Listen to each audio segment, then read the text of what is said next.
evening, where shadows softly play, a fairy tale wolf sheds his skin, gently drifting away, with a twinkle in his eye and a heart full of dreams. He waits for the Friday night glow, where the magic redeems. Oh, the wolf in the moonlight, he's found his true call, reading tales of wonder for one and for all. In a world of stars dancing, his spirit takes flight, with stories of beauty under the starlit night.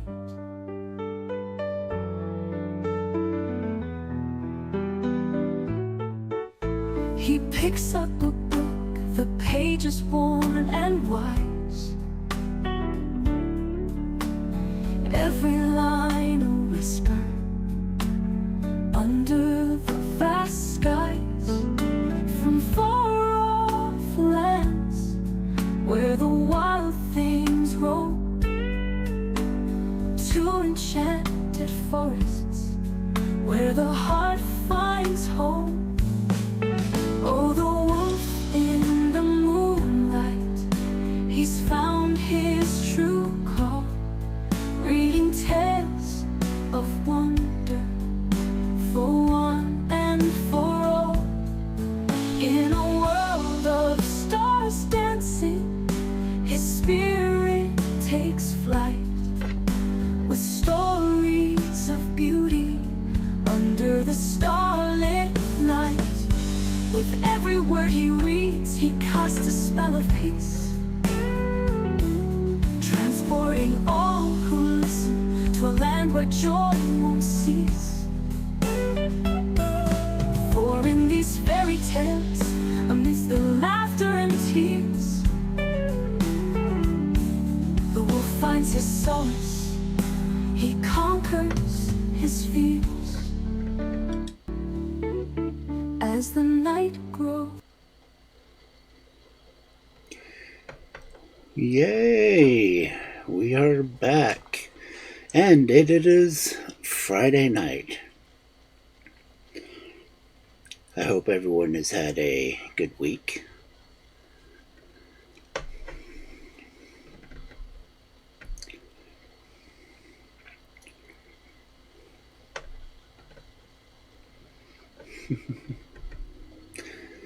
As I said, it is Friday night, and it is fairy tale night.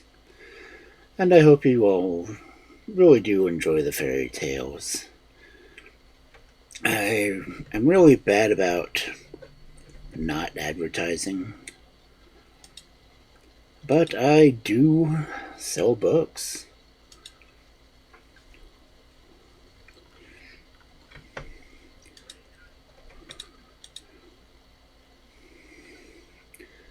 I'm going to be turning on the timers again, just so that, people do have access to the links.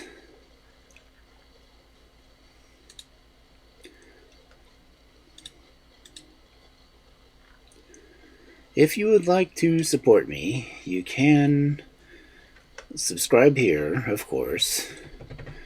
You can, at least give me a subscribe over on YouTube. But I also do have the Ko-fi account. And I do have a few other ways that you can subscribe to me. I do have a tip through Stream Elements. I do use Streamloots. All of the different ways you can are linked on my card.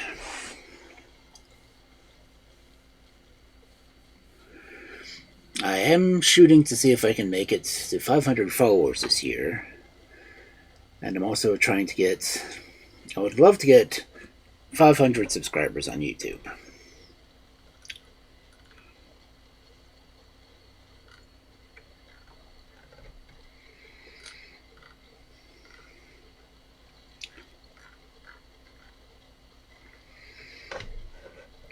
I know I don't have enough of a following on here to get that many subscribers, but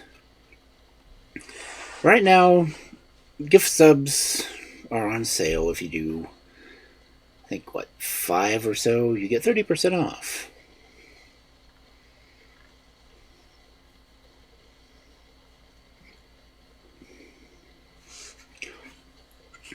So if you want to just gift someone a sub, or drop a lot of subs, I don't know. I can't tell you how to live your life. I can only advise you.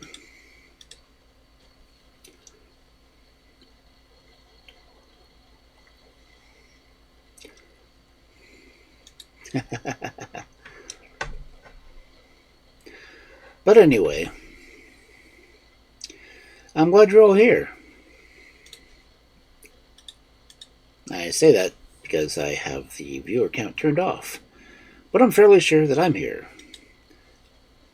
And as long as one person is here, it all makes it worthwhile.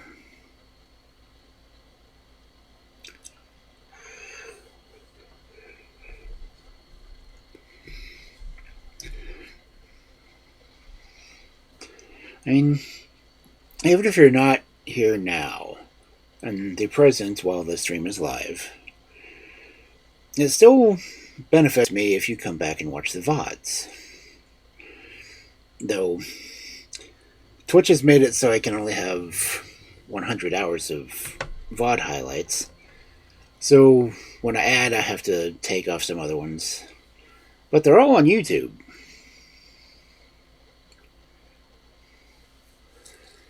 So I have thousands of hours of my channel on YouTube.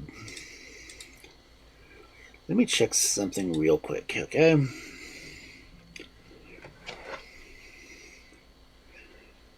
Okay, checking my analytics.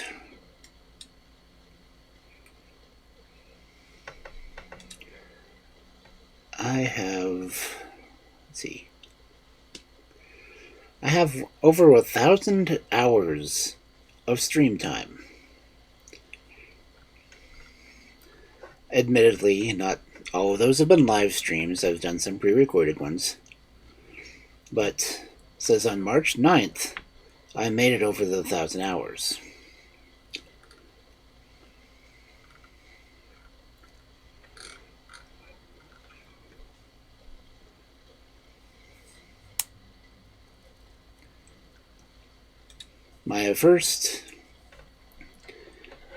I got my first 2 followers, reaching 2 followers, on September 6th of 2021.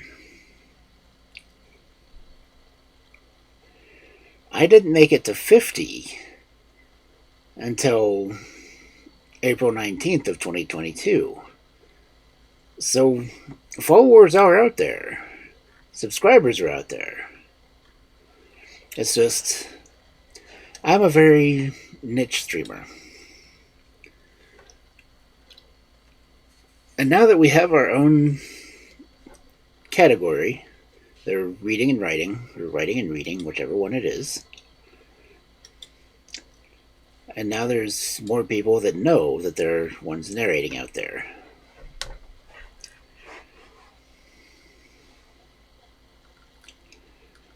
And I didn't stream at all last week, but I also had a family medical thing I needed to go take care of, and I got back from doing that yesterday after a 9.5 hour drive. I'm probably not going to have a stream next week because, again, I'm going to go back and help take care of things again.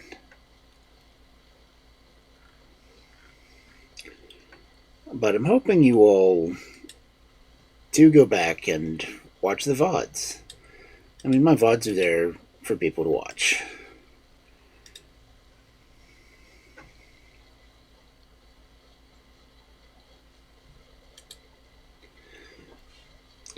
But enough of me generally rambling. And my mouth sync isn't working properly, but I'm used to that by now. let's go ahead and go over to the library.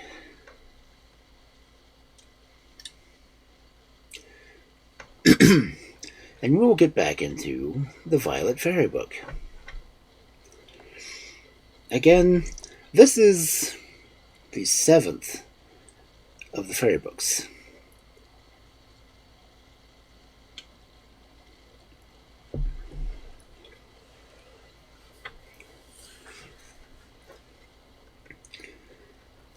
And each one of these has had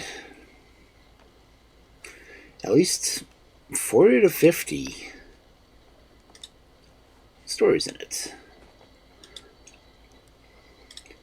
Right now, my collection, listed as Andrew Lang's Fairy Books on YouTube, is at 233 videos. That's 233 videos. The Blue Fairy book that I was using was not a complete copy. I ordered a complete copy so I can go ahead and get the rest of those recorded and added to the playlist in their proper setting. And including the prefaces, let's see, I think I only read the prefaces for 7 through Gray, and well, I read the one for Violet. So that's at least 6 of those videos are just the prefaces from Andrew Lang in his words. That's funny, because when he got to the 3rd one, the Green Fairy book, he was actually acting surprised that people wanted these stories.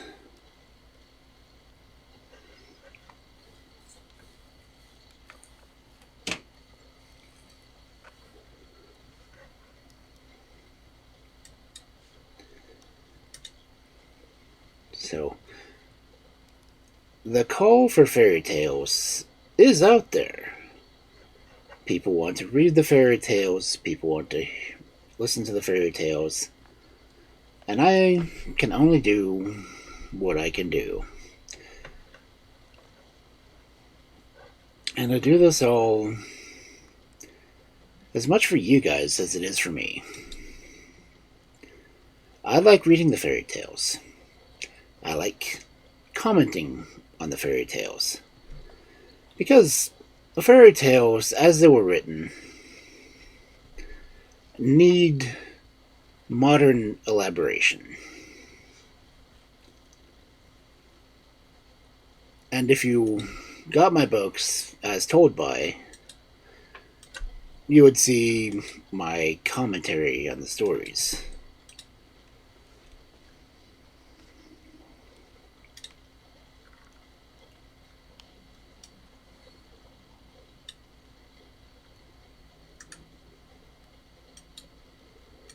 Because that's what I added to them. Oh, that bottom one did not have a link. Is it too close? Yep, that is what was wrong. And that needs a space too. Guess it's a good thing I'm seeing these now.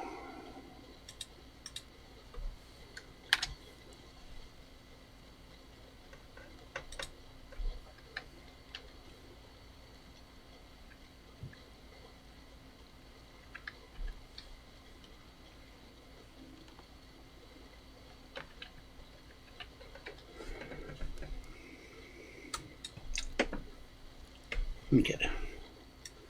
Let me try this again, see if it posts right.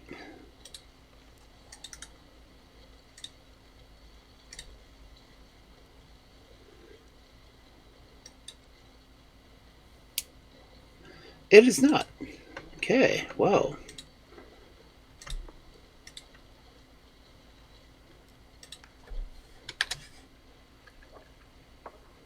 Guess that's good that I saw that.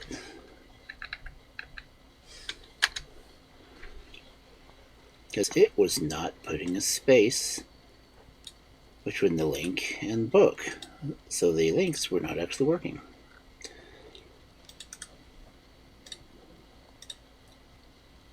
There we go. Now the link should work. Okay.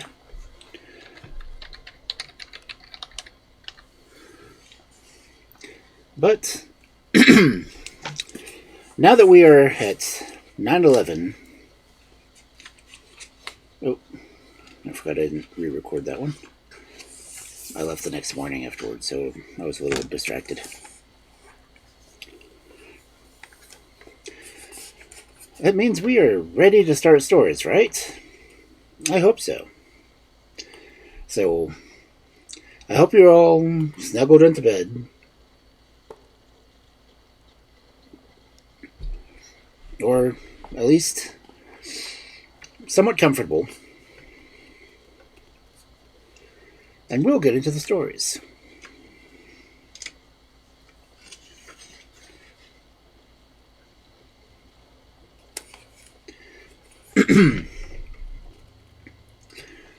Our first story. Let's go.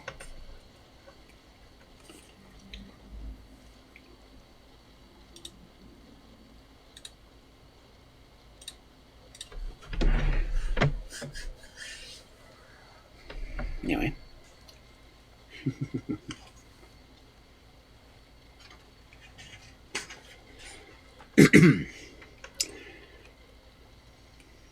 Hope you've had a good week.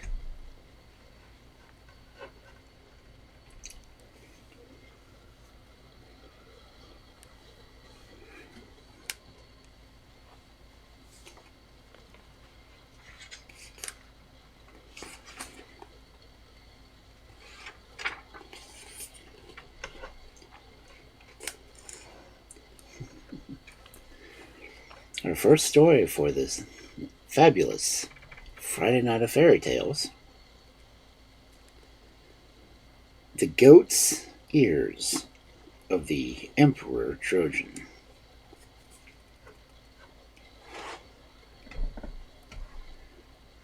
Isn't work always crazy, though?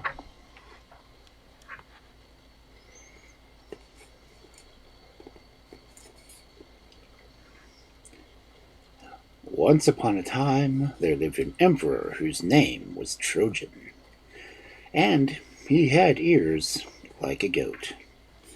Every morning when he was shaved, he asked if the man saw anything odd about him, and as each fresh barber always replied that the emperor had goat's ears, he was at once ordered to be put to death.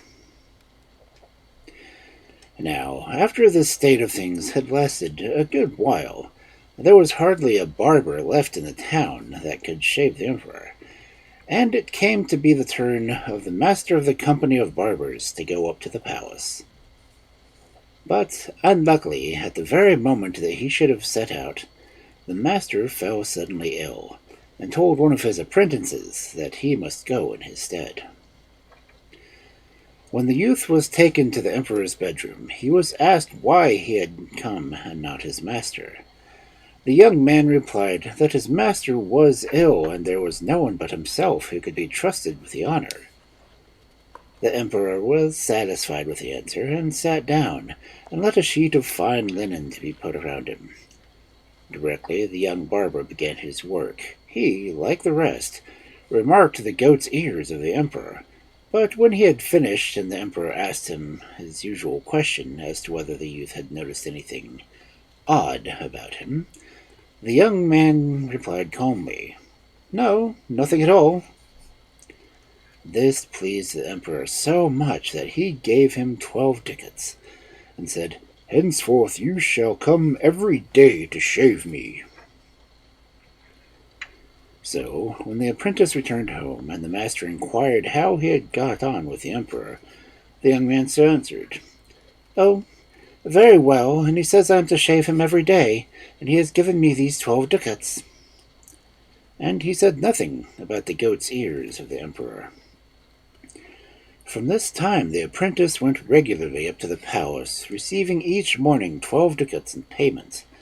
But after a while his secret, which he had carefully kept, burned within him, and he longed to tell it to somebody.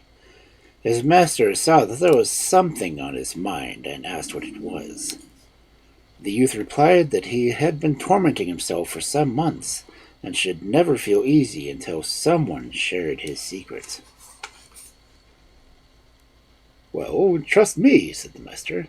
"I will keep it to myself, or, if you do not like to do that, confess it to your pastor, or go into some field outside the town and dig a hole, and after you have dug it, kneel down and whisper your secret 3 times into the hole.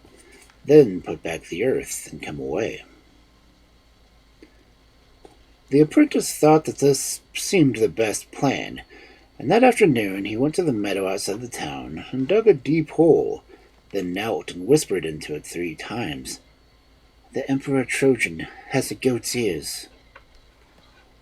And as he said, so great a burden seemed to just roll off of him, and he shoveled the earth carefully back and ran lightly home.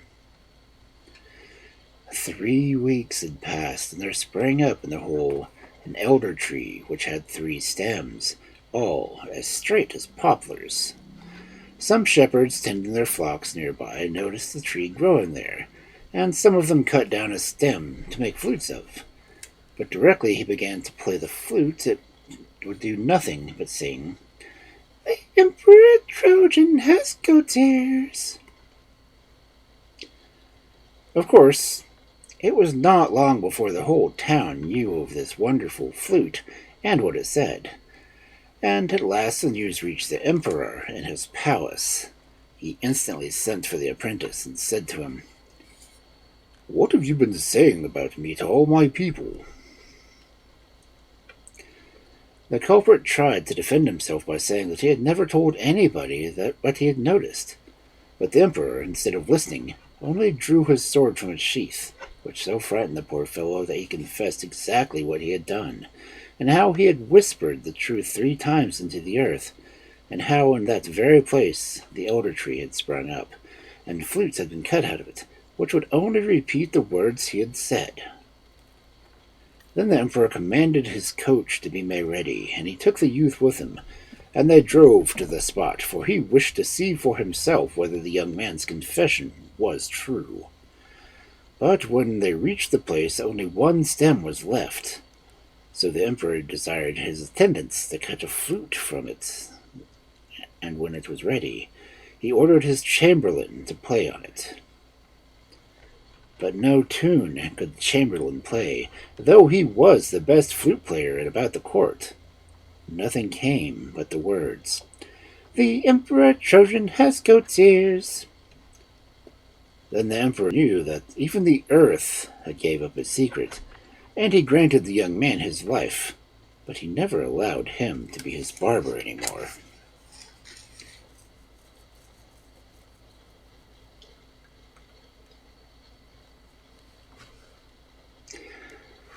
So, the emperor has goat's ears. The emperor's name has absolutely nothing to do with the story at all.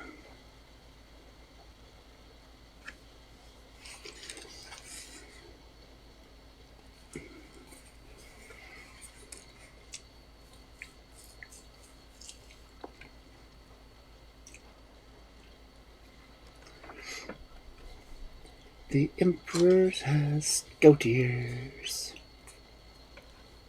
Anyway.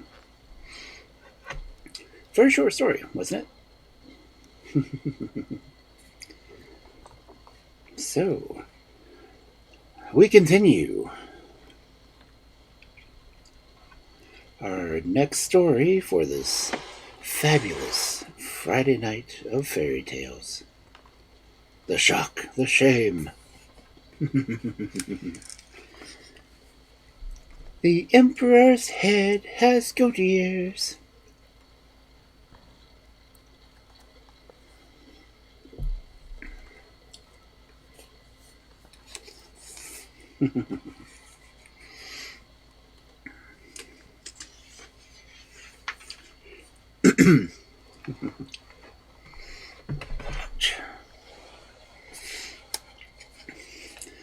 Our next fabulous tale for this Friday night.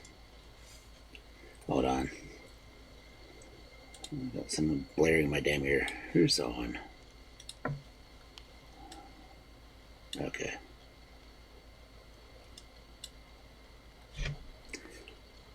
Anyway, the 9 Pea-hens and the golden apples. Once upon a time there stood before the palace of an emperor a golden apple tree which blossomed and bore fruit each night. But every morning the fruit was gone, and the boughs were as bare of blossom without anybody being able to discover who was the thief. At last the emperor said to his eldest son, If only I could prevent these robbers from stealing my fruit, how happy I should be. And his son replied, I will sit up tonight and watch the tree, and I shall soon see who it is. It directly grew dark, and the young man went and hid himself near the apple tree to begin his watch. But the apples had scarcely begun to ripen before he fell asleep, and when he awoke at sunrise, the apples were gone. He felt very much ashamed of himself, and went with lagging feet to tell his father. Of course, though the eldest son had failed, the second made sure that he could do better than, and he set out gaily at nightfall to watch the apple tree. But no sooner had he lain himself down than his eyes grew heavy, and when the sunbeams roused him from his slumbers, there was not an apple left on the tree. Next came the turn of the youngest son, who made himself a comfortable bed under the apple tree, and prepared to sleep. Towards midnight he awoke and sat up to look at the tree, and behold, the apples were beginning to ripen, and lit up the whole palace with their brightness. At the same moment, 9 golden pea-hens flew thriftily through the air, while 8 alighted on the boughs laden with fruit. The 9th fluttered to the ground where the prince lay, and instantly was changed into a beautiful maiden, more beautiful far than any lady of the emperor's court. The prince at once fell in love with her, and they talked together for some time, till the maiden said her sisters had finished plucking the apples, and now they must all go home again.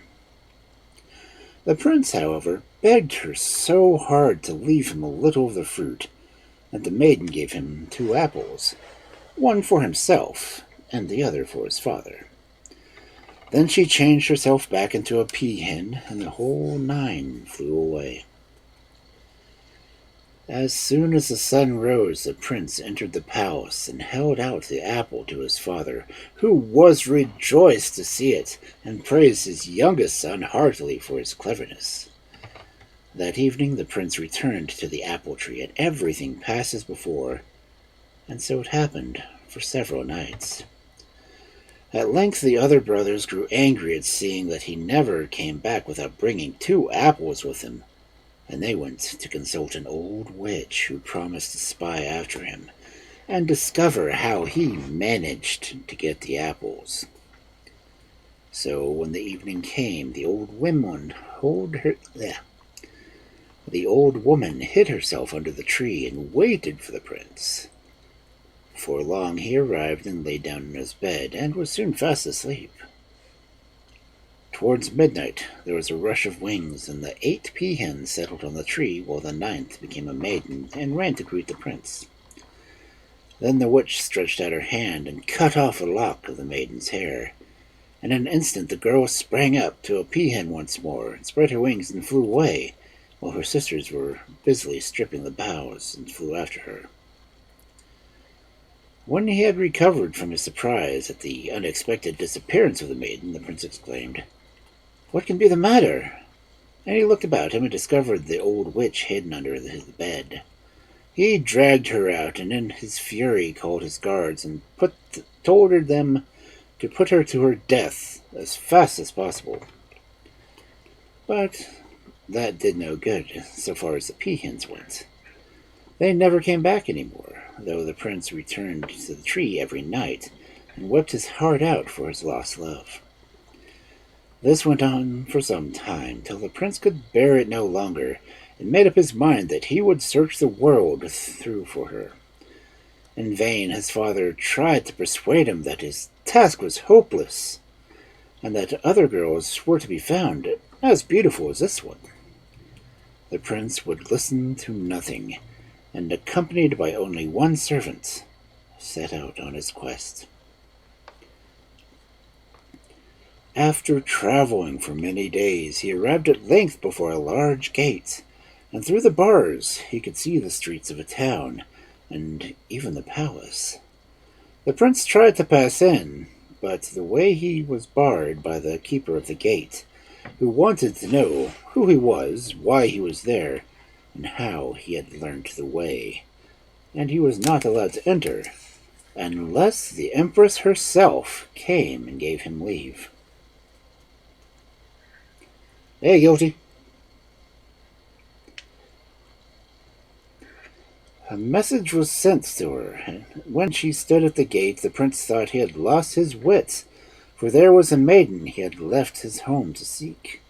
And she hastened to him, and took his hand, and drew him into the palace, and in a few days they were married. And the prince forgot his father and his brothers, and made up his mind he would live and die in the castle. One morning, the Empress told him that she was going to take a walk tour by herself, and that she would leave the keys to 12 cellars in his care. "If you wish to enter the first 11 cellars," said she, "you can, but beware of unlocking the door of the 12th, or it will be worse for you." The prince, who was left alone in the castle, soon got tired of being by himself and began to look for something to amuse himself. "What can there be in the 12th cellar," he thought to himself, "which I must not see?" And he went downstairs and unlocked the doors, one after the other. When he got to the 12th, he paused. But his curiosity was too much for him, and in another instant the key was turned and the cellar lay open before him. It was empty, save for a large cask bound with iron hoops. And after the cask a voice was saying entreatingly, "For goodness sake, brother, fetch me some water. I am dying of thirst." The prince, who was very tender-hearted, brought some water at once and pushed it through a hole in the barrel, and as he did that, one of the iron loops burst. He was turning away when a voice called a second time, "Brother, for pity's sake, fetch me some water. I'm dying of thirst." So the prince went back and brought more water, and again a hoop sprang off. And for the third time the voice still called for water, and when water was given, the last hoop was rent, and the cask fell in pieces, and out flew a dragon, who snatched up the Empress just as she was returning from her walk, and carried her off. Some servants who saw what had happened came rushing to the prince, and the poor young man went nearly mad when he heard the result of his own folly, and could only cry out that he would follow the dragon to the ends of the earth until he got his wife again. For months and months he wandered about, first in the direction and then in that, without finding any traces of the dragon or his captive. At last he came to a stream, and he stopped for a moment to take a look, as if he had noticed a little fish lying on the bank, beating its tail compulsively in a vain effort to get back into the water. "Oh, for pity's sake, my brother," shrieked the little creature, "help me and put me back into the river, and I will repay you some day. Take one of my scales, and when you are in danger, twist it in your fingers, and I will come." The prince picked up the fish and threw it in the water. Then he took off one of its scales, just as he had been told, and put it in his pocket, carefully wrapped in a cloth. Then he went on his way till, some miles further down the road, he found a fox caught in a trap. "Oh, be a brother to me," called the fox, and free me from this trap, and I will help you when you are in need. Pull out one of my hairs, and when you're in danger, twist it in your fingers, and I will come." So the prince unfastened the trap, pulled out one of the fox's hairs, and continued on his journey. And as he was going over a mountain, he passed a wolf entangled in a snare, who begged to be set at liberty. "Only deliver me from death," he said, "and you will never be sorry for it. Take a lock of my fur, and when you need me, twist it in your fingers." And the prince undid the snare, and let the wolf go. For a long time he walked on, without having any other adventures, till at length he met a man traveling the same road. "Oh, brother," he asked, "tell me, if you can, where the Dragon Emperor lives." The man told him where he could find the palace, and how long it would take him to get there, and the prince thanked him and followed his directions, till that same evening he reached the town where the Dragon Emperor lived. When he entered the palace, to his great joy, he found his wife sitting alone in the vast hall, and they began hastily to invent plans for her escape. There was no time to waste, as the dragon might return directly, so they took 2 horses out of the stable and rode away at lightning speed. However, they were hardly out of sight of the palace, and the dragon came home and found out that his prisoner had flown. He set out at once for his talking horse and said to him, "Give me your advice. What shall I do? Have my supper as usual, or set out in pursuit of them?" "Eat your supper with a free mind first," answered the horse, "and follow them afterwards." So the dragon ate till it was past midday, and when he could eat no more, he mounted his horse and set out after the fugitives. In a short time he had come upon them, and as he snatched the empress out of her saddle, he said to the prince, "I will forgive you, because you brought me water when I was in the cask, but beware how you return here, or you will pay for it with your life." Half mad with grief, the prince rode sadly on a little further, hardly knowing what he was doing.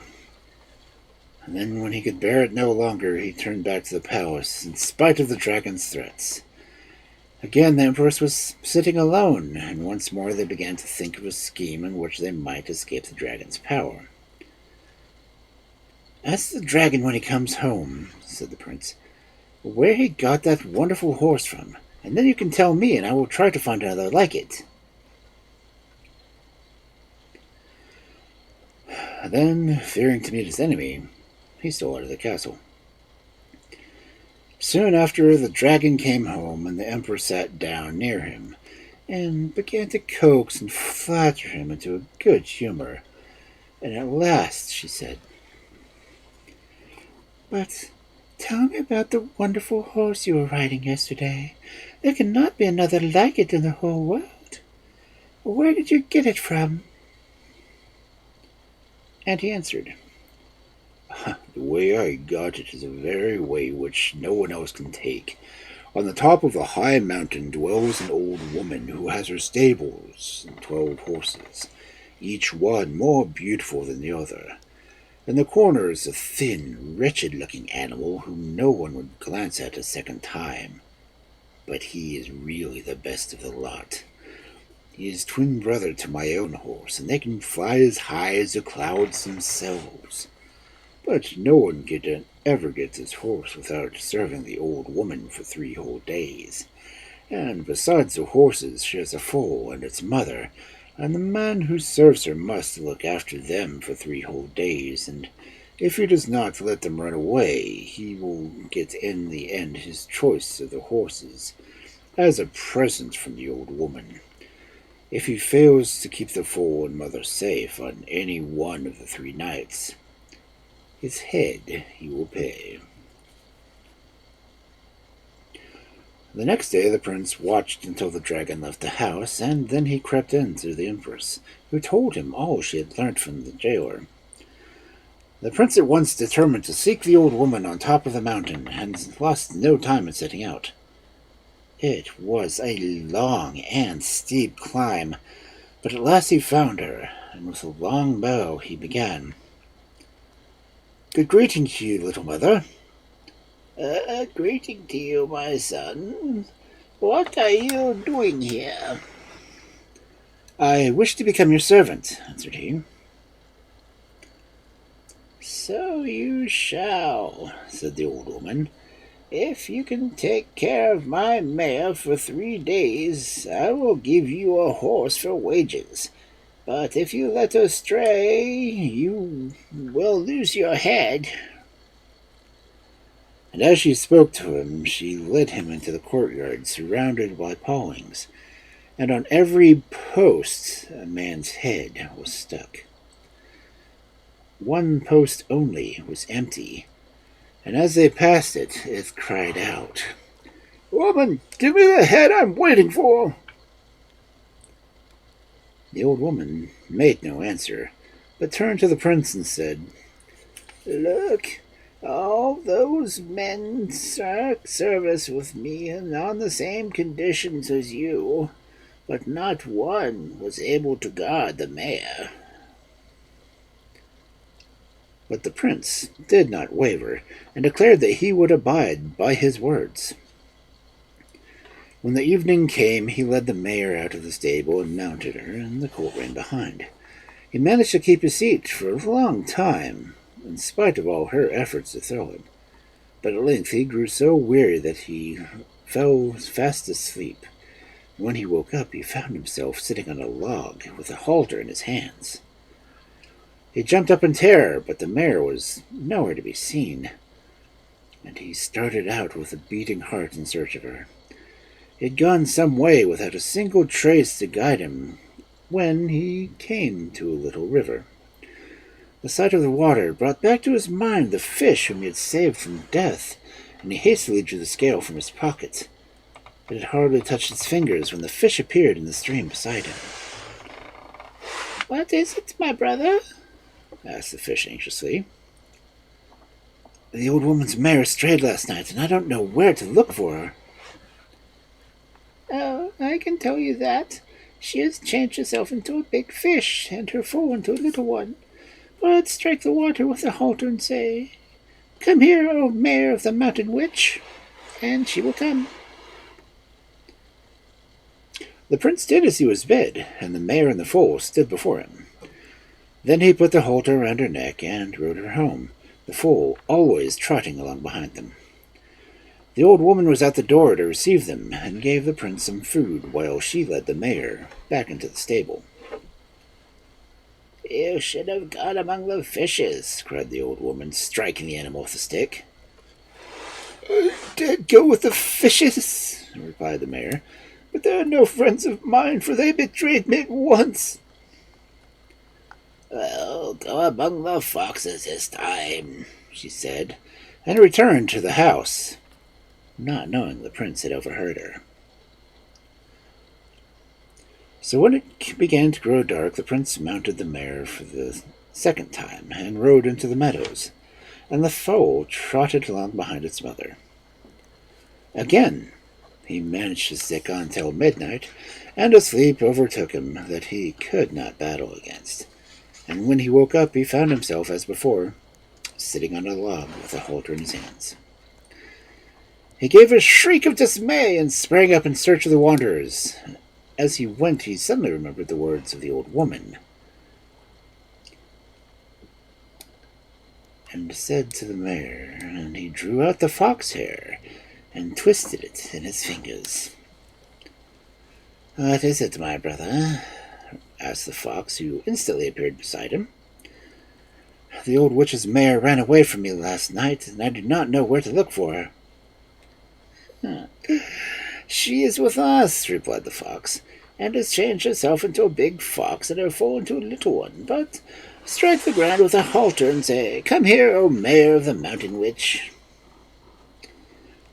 The prince did so, And in a moment the fox became a mare and stood beside him, with a little foal at her heels. He mounted and rode back, and the old woman placed food on the table, and led the mare back to the stable. "You should have gone to the foxes, as I told you," she said, striking the mare with a stick. "I did go with the foxes," replied the mare, "and no friends of mine had betrayed me." "Well, this time you had better go to the wolves," she said, not knowing that the prince had heard all that she was saying. The third night the prince mounted the mare and rode her out to the meadows, with the fool trotting along. He tried hard to keep awake, but it was of no use. And in the morning he woke up once more on the back of a log, with the bridle in his hand. He started to his feet and then stopped, for he remembered what the old woman had said, and he pulled out the wolf's grey lock. "What is it, my brother?" asked the wolf as he stood before him. "The old witch's mare has run away from me," replied the prince, "and I don't know where to find her." Um, "She is with us," answered the wolf. "She has changed herself into a she-wolf and the foal into a cub. But strike the earth here with a halter and cry, 'Come to me, O Maya, the mountain witch.'" The prince did as he was told, and as the hair touched the fingers, the wolf changed back into a mare and the foal beside her. And when he had mounted and ridden her home, the old woman was on the steps to receive them. And she set some food before the prince and led the mare back to her stable. "You should have gone among the wolves," she said, striking her with a stick. "So I did," replied the mare, "but there are no friends of mine and betrayed me." The old woman made no answer and left the stable, but the prince was at the door, waiting for her. "I have served you well," he said, "and now for my reward." "What I promise that I will perform," she answered. "Choose one of the 12 horses. You can have whichever you like." "Give me, instead, that half-starved creature in the corner," asked the prince. "I prefer him over all these beautiful animals." "You can't mean to say that," replied the woman. "Yes, I do," said the prince. And the old woman was forced to let him have his way. So he took leave of her and put the halter on the horse's neck and led it into the forest, where he rubbed him down till his skin was shining like gold. Then he mounted, and they flew straight through the air to the dragon's palace. The empress had been looking for him day and night and stole out to meet him, and he swung her onto the saddle, and the horse flew off again. Not long after, the dragon came home, and when he found the empress was missing, he said to his horse, "What shall we do? Shall we eat and drink, or shall we follow the runaways?" And the horse replied, "Whether you eat and don't eat, drink and don't drink, follow them or stay at home, nothing matters now, for you can never catch them." But the dragon made no reply to the horse's words, but sprang on his back and set off in chase of the fugitives. And when they saw him coming, they were frightened, and urged the prince's horse faster and faster, until he said, "Nothing, no harm can come to us." And their hearts grew calm, for they trusted his wisdom. Soon the dragon's horse was heard panting behind, and he cried out, "Oh, my brother, do not go so fast.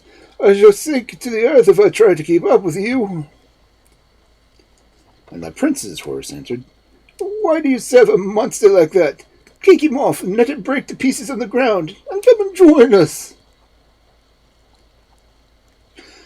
And the dragon's horse plunged and reared, and the dragon fell on a rock, which broke him into pieces. Then the Empress mounted his horse, and they rode back with her husband to her kingdom, over which they ruled for many years.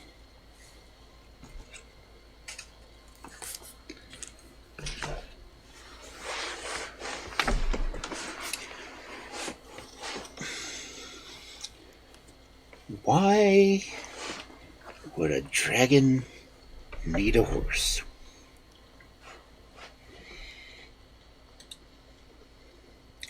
Really? Why would a dragon need a horse?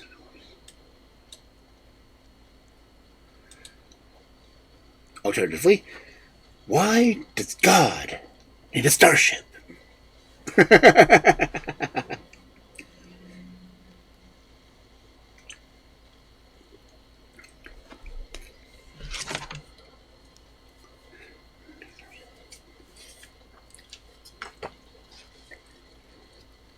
Okay, let's see how long this next one is.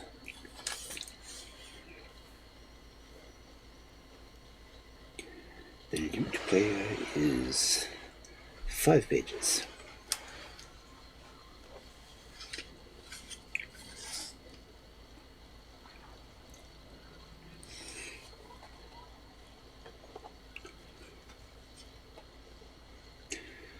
Oh no! This next one has a song. Anything but singing. Oh, good lord, it's a female singing.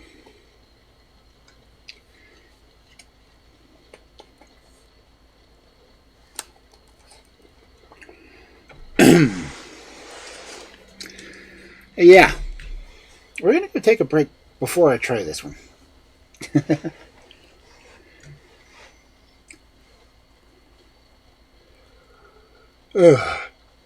So I will see you after a bit.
I'm still not sure if I'm ready to try singing.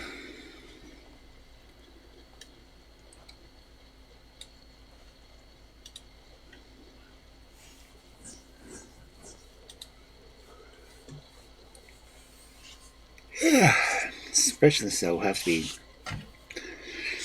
attempting a female voice singing.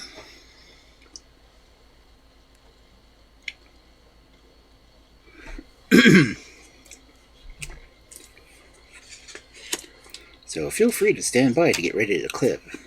Yeah. Because I'm not sure if I will sing well.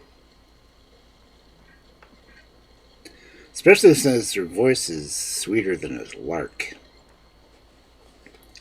I'm not sure if I can sing that sweetly.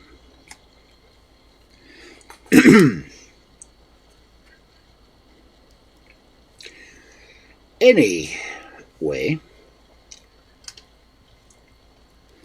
our next story for this fabulous Friday Night of Fairy Tales. The Lute Player.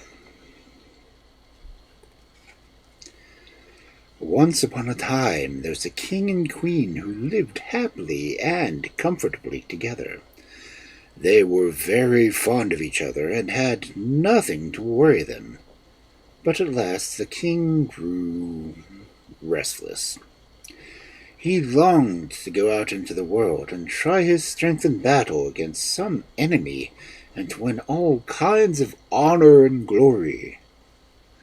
So he called his army together and gave orders to start for a distant kingdom where the heathen king ruled, who ill-treated and tormented everyone he could lay his hands on.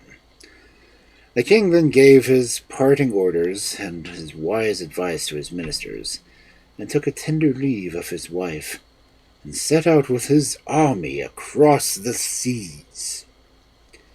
Now, I cannot say whether the voyage was short or long, but at last he reached the country of the heathen king, and marched on, and defeated all who came in his way. But this did not last long, for in time he came to a mountain pass, where a large army was waiting for him, and who put his soldiers to flight, and took the king himself as a prisoner. He was carried off to the prison where the heathen king kept his captives, and now our poor friend had a very bad time indeed. All night long the prisoners were chained up, and in the morning they were yoked together like oxen, and had to plow the land till it grew dark. This state of things went on for 3 years before the king found any means of sending news of himself to his dear queen. But at last he contrived to send this letter. Sell all our castles and palaces, and put all our treasures in pawn, and come and deliver me from this horrible prison. The queen received this letter, read it, and wept bitterly as she said to herself, "How can I deliver my dearest husband? If I go myself and the heathen king sees me, he will just take me as one of his wives. If I were to send one of the ministers, but I hardly know if I can depend on them." She thought and thought, and at last an idea came to her head. She cut off all her beautiful long hair and dressed herself in boy's clothes. Then she took her lute, and without saying anything to anyone, she went forth into the wide world. She traveled through many lands and saw many cities, and went through many hardships before she got to the town where the heathen king lived. When she got there, she walked all around the palace and back to the prison. Then she went into the great court in front of the palace, and taking her lute in her hand, she began to play so beautifully that one felt as though one could never hear enough. After she had played for some time, she began to sing, and her voice was sweeter than the lark's.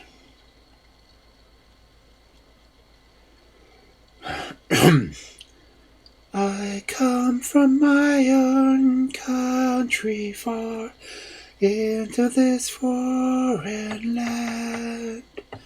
Of all I own, I take alone my sweet lute in my hand. Oh, who will thank me for my song, reward my simple lay? Like lovers sighted, it will rise to greet thee day by day.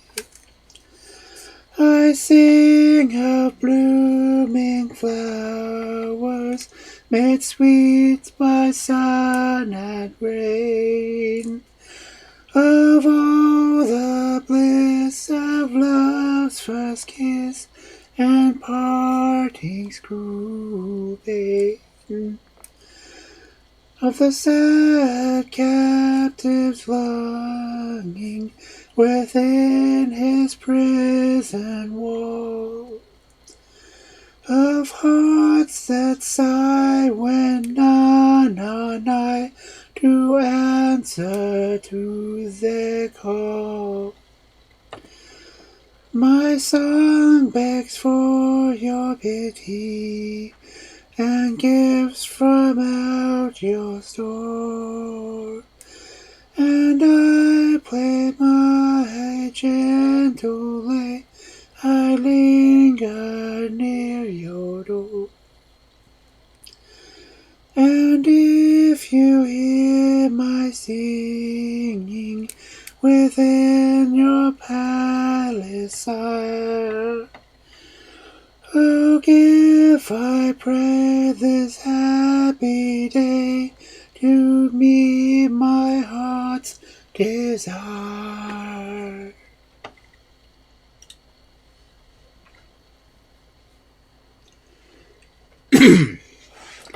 Yeah.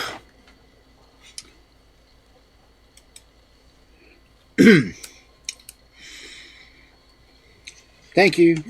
I'm here all week. No sooner that the heathen king heard this touching song sung by such a lovely voice, he had the singer brought before him. "Welcome, O lute player," he said. "Where do you come from?" "My country, sire, is far across many seas. For years I have been wandering about the world and gaining my living by my music." "Stay here a few days, and when you wish to leave, I will give you what you ask for in your song, your heart's desire." So the lute player stayed on in the palace and sang and played almost all day long to the king, who could never tire of listening and almost forgot to eat or drink or to torment people. He cared for nothing but the music and nodded his head as he declared, "That's something like playing and singing. It makes me feel as if some gentle hand has lifted my every care and sorrow from me." After 3 days, the lute player came to take leave of the king.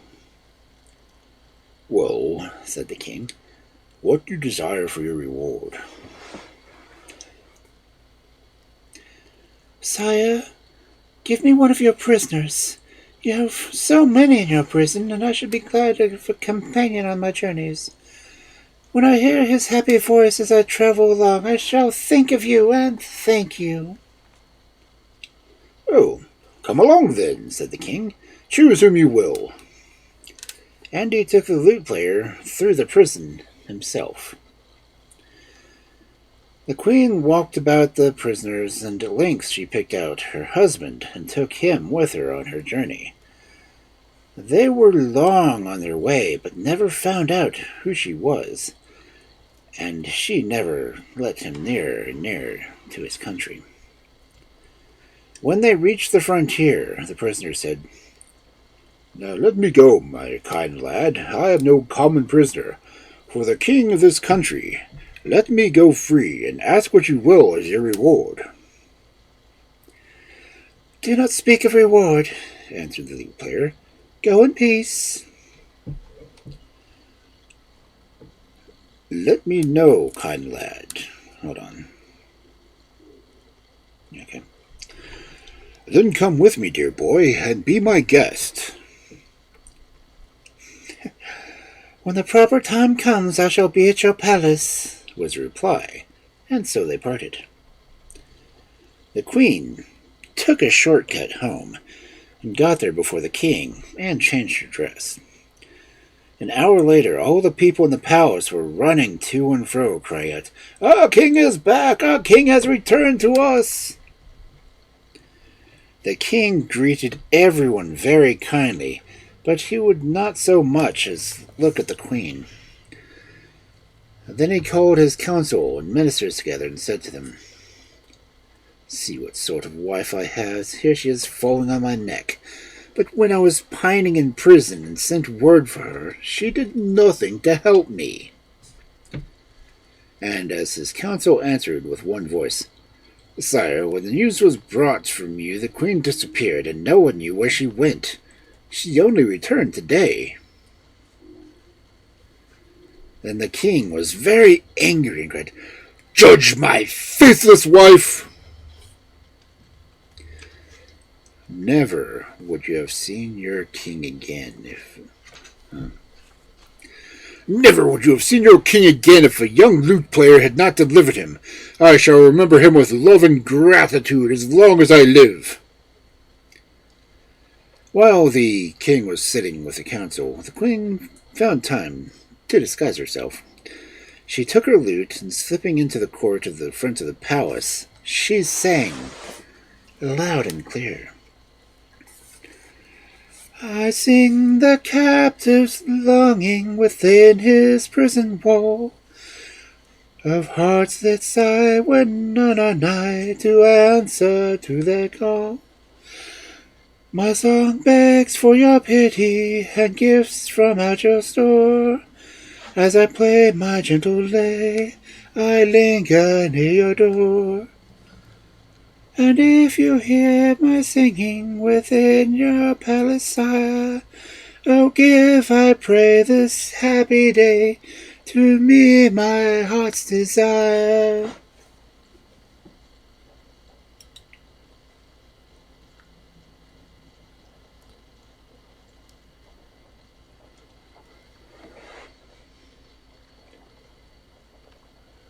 Why do we get the feeling my library of sounds are playing ads? Nope. Didn't say there. Weird. I'm just hearing other people's ads. I'm going crazy.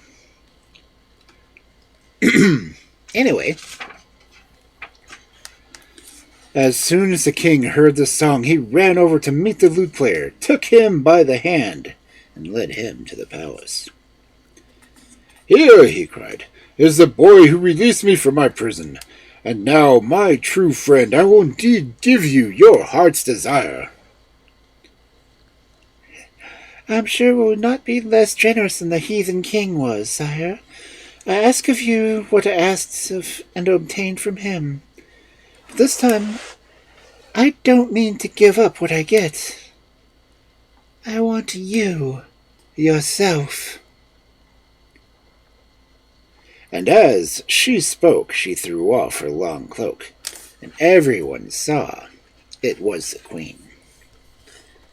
Oh, who can tell how happy the king was, and the joy of his heart. He gave a great feast to the whole world, and the whole world came and rejoiced with him for a whole week. I was there too, honestly. and ate and drank many good things. I shan't forget that feast as long as I live. It was rather tasty.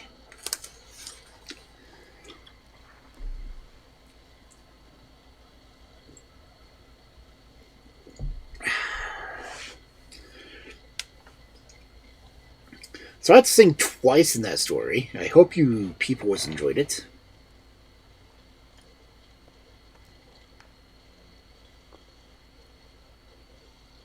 What the heck is that?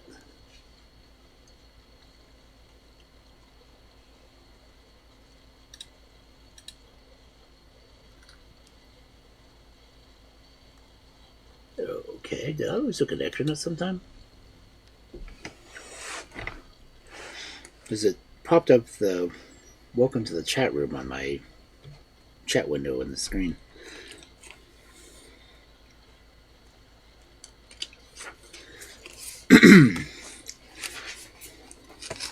Anywho, I hope you liked my stories, though they may be wrong. But when the story calls for it, I'm forced to sing a song.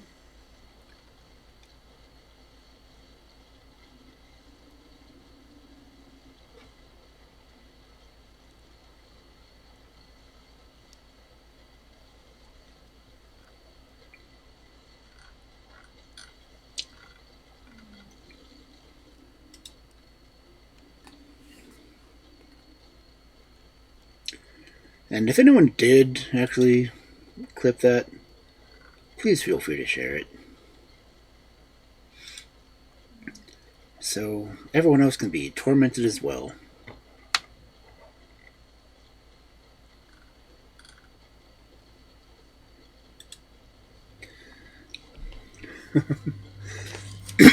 And in the meantime,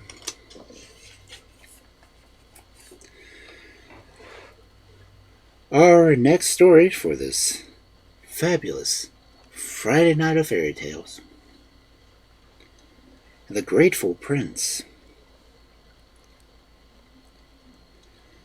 Once upon a time, the king of the Gold Land lost himself in a forest, and try as he would, he could not find the way out. As he was wandering down one path, he had looked at first more hopeful than the rest as he saw a man coming towards him. "What are you doing here, my friend?" asked the stranger.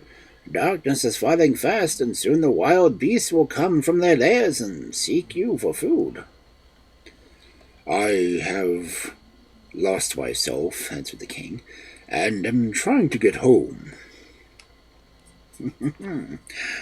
"Then promise me that you will give me the first thing that comes out of your house, and I will show you the way," said the stranger. The king did not answer directly, but after a while he spoke. "Why should I give away my best sporting dog? I can surely find my way out of the forest as well as this man." So the stranger left him, but the king followed path after path for 3 whole days, and was no better success than before.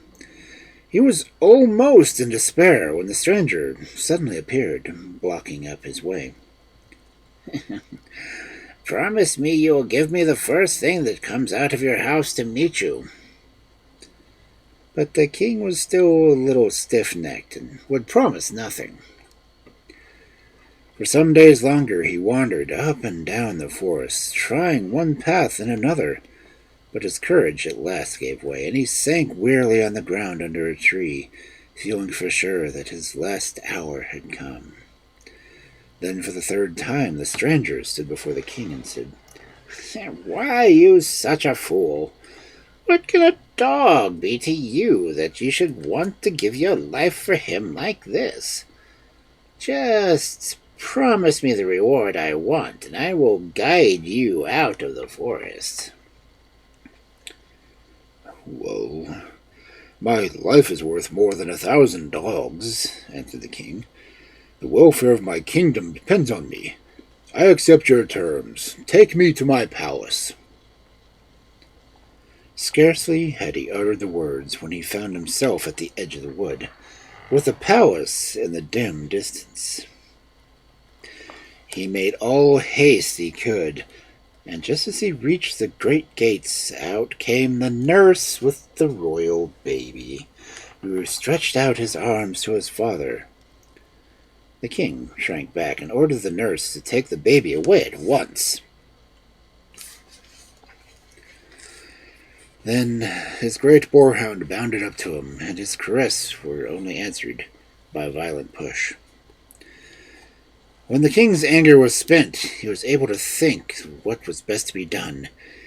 He enchanted his baby, a beautiful boy, for the daughter of a peasant, and the prince lived roughly as the son of poor people, while the little girl slept in a golden cradle under silken sheets.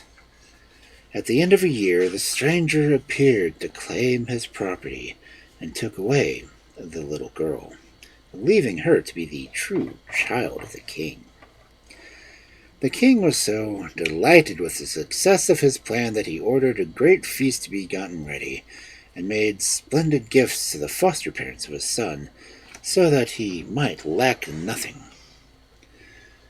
But he did not dare to bring back the baby, lest the trick should be found out. The peasants were quite contented with his arrangement, which gave them food and money in abundance. By and by, the boy grew up big and tall, and seemed to lead a happy life in the house of his foster parents. But a shadow hung over him which really poisoned most of his pleasure, and that he was thought of the poor innocent girl who had suffered in his stead, for his foster father had told him the secret, that he was the king's son. And the prince determined that when he grew old enough, he would travel all over the world and never rest till he had set her free. To become a king at the cost of a maiden's life was too heavy a price to pay. So one day he put on a dress of the farm servant, threw a sack of peas on his back, and marched straight into the forest, where 18 years before his father had lost himself. After he walked some way, he began to cry loudly, "Oh, how unlucky I am! Where can I be? Is there no one to show me the way out of the wood?" Then suddenly appeared a strange man with a long gray beard, and with a leather bag hanging from his girdle. He nodded cheerfully to the prince and said, "I know the place well and can lead you out of it, if you'll promise me a good reward." "What can a beggar such as that promise you?" answered the prince. "I have nothing to give you save my life. Even the coat on my back belongs to my master, whom I serve to keep me in clothes." The stranger looked at the sack of peas and said, "But you must possess something. You're carrying the sack, which seems to be very heavy." "It's full of peas," was the reply.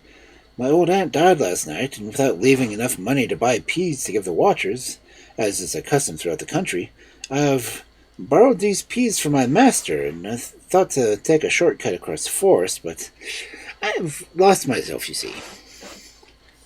"Then you are an orphan?" asked the stranger.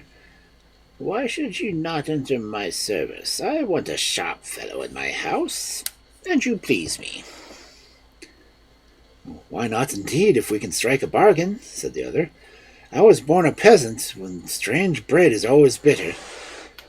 So it is the same to me who I serve. What wages will you give me?" "Every day, fresh food, meat twice a week, butter and vegetables, your summer and winter clothes, and a portion of land for you to use on your own." "Well, I shall be satisfied with that," said the youth. "Somebody else will have to bury my aunt. I will go with you." So this bargain seemed to please the old fellow so much that he spun around like a top and sang so loud the whole wood rang with his voice. Then he set out with his companion and chattered so fast that he never noticed that his new servant kept dropping peas out of his sack. At night they slept under a fig tree, and when the sun rose they started on their way. About noon they came to a large stone, and here the old fellow stopped, looked around carefully, gave a sharp whistle, and stamped 3 times on the ground with his left foot. Suddenly there appeared under the stone a secret door, which led to what looked like the mouth of a cave. The old fellow seized the youth by the arm and said roughly, "Follow me!" Thick darkness surrounded them, yet it seemed to the prince as if their path led into still deeper depths. After a long while,